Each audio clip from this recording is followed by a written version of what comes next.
Hello, everyone. Welcome to Chapter 2 of Introduction to Global Health. I'm Jeremy Whitaker. Let's get started. So the biggest idea that you probably need to take away, kind of a rehash from Chapter 1, that biosocial analysis or the biosocial approach is really what's important in global health. This intersection of social and, again, biological processes that things like poverty and culture and history intersect with epidemiology and clinical practice, and that's kind of where global health is. And to attack global health problems, you really have to, approach both sides. Where in the U.S., you have an underlying infrastructure, so you can usually kind of approach it more from a medical public health standpoint. So again, big difference. It also talks about the correlation between disease and poverty. The less able you are to have resources, the more likely you are to be sick, whether it is you can't afford good, healthy food on a regular basis, you don't have access or the money to access medical care, you're more likely to live with a chronic disease or let things get bad before you seek treatment. And then the last one is, the last bullet here talks about malaria. And on page 17, there's a really interesting story about 3 different approaches to malaria that are all right and actually all essential. That the clinician sees it from the clinical level, the protozoa and treatment, where the public health practitioners say, well, let's look at the vector, let's look at the mosquitoes, and maybe netting and spraying for mosquitoes is the way to prevent this disease. Where a third person may look at it and say, it's really about land use and ownership and draining these lands and making them usable. And that would get rid of the mosquitoes.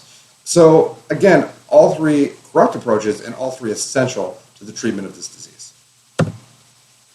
The rest of the chapter, admittedly, is a little dry. It talks about theorists and different theories. We have Max Weber, again, the father of sociology, talks about 3 types of authority.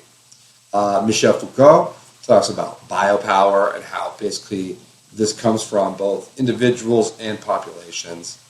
So those are the 2 poles. And again, this concept of governmentality and then the role of government in health, where it can be a big positive force for change, but also this iron cage concept, where maybe it's inflexible to individual needs. Robert Merton, we talked about in the first chapter about the cholera outbreak, the unintended consequences of purposive action. That comes up again. Berger and Luckman talk about this social construction of reality, and a really interesting story on page 19 about the DSM and the changes where depression now went from a year to 2 weeks. And that really is going to change how healthcare providers treat people, basically just changing the language in a manual.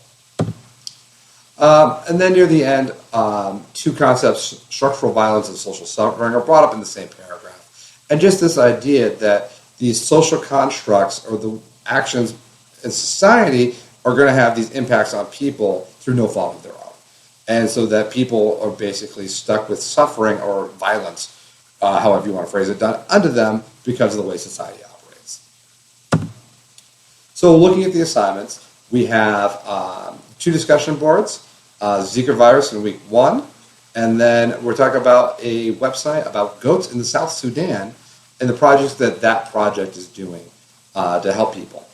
And then the homework assignments, the first one is a worksheet that kind of goes back to the concept in chapter 1 about disability adjusted life years. And then assignment 2 is a kind of a mini paper, about 500 words or less, on dengue and biosocial causation that is discussed basically how income impacts your chances of getting malaria. So let me know if you have any questions. I look forward to talking to you all.